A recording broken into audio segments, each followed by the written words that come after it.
তুমি সমাজের ভ্রাতৃত্ব আর মহব্বতের মেলবন্ধন তৈরি করার জন্য যেভাবে ভালো কাজ করা সওয়াব, তুমি জেনে রাখো তোমার আরেক ভাইকে দেখার পরে মুচকি হাসি দিয়ে হাসি মুখে তার সাথে অভিনন্দন জানানো, অভিবাদন করা, হাসি মুখে তার সাথে পেশ হওয়া তোমার জন্য সদকা।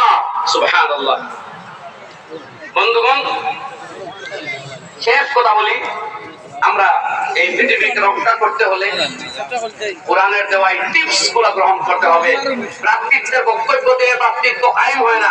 আমাদের মধ্যে এই কোয়ালিটি, এই অভ্যাস, এই আমল, এই বৈশিষ্ট্য আনতে হবে, দুনিয়া ভ্রাতৃত্বময় হয়ে যাবে।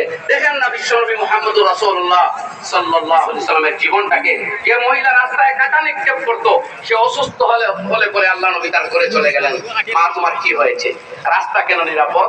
কাঁটা নেই কেন রাস্তায়? যারা তাড়িয়ে দিল তাদেরকে মাফ করলেন, যারা পাথর নিক্ষেপ করলো দয়া রহমতের দোয়া করলেন, যারা তাড়িয়ে দিয়েছিল, বিতাড়িত করেছিল, প্রতিশোধ নিলেন না। সুতরাং শুধু প্রতিশোধে বিশ্বাসী ইসলাম হতে শিক্ষা দেয়নি। আরো একটা দোষ রয়েছে আমাদের, যারা আমাদের উপরে কর্তৃত্ব আছে, আমরা শুধু তাদেরকে দোষারোপ করতে চাই, নিজের আমলকে বদলাতে চাই না। এই মর্মে হযরত আনাস বিন মালিক রাদিয়াল্লাহু আনহু, এই কথা বলে আমি শেষ করব। আনাস বিন মালিক রাদিয়াল্লাহু আনহু থেকে বর্ণিত একটা হাদিস উল্লেখ করা হয়েছে। আল্লাহ নবী সাল্লাল্লাহু আলাইহি ওয়াসাল্লাম বলেন, ইন্নাল্লাহ তাবারাকা ওয়া তাআলা ইয়াকুলু ইয়া মুহাম্মদ আনা মালিকুল মুলুক।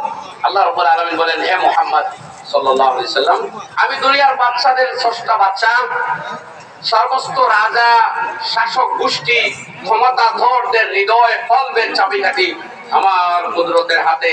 উকাল্লিবুহা কাইফা শা, আমি যেদিকে চাই সেদিকে ফিরাই। সুতরাং আইয়ুমা কওমিন আতাউনি, পৃথিবীর যে জাতি আমার বিধিবিধান পালন করবে, সাইয়াতুল মুলুক আলাইহিম রাহমা,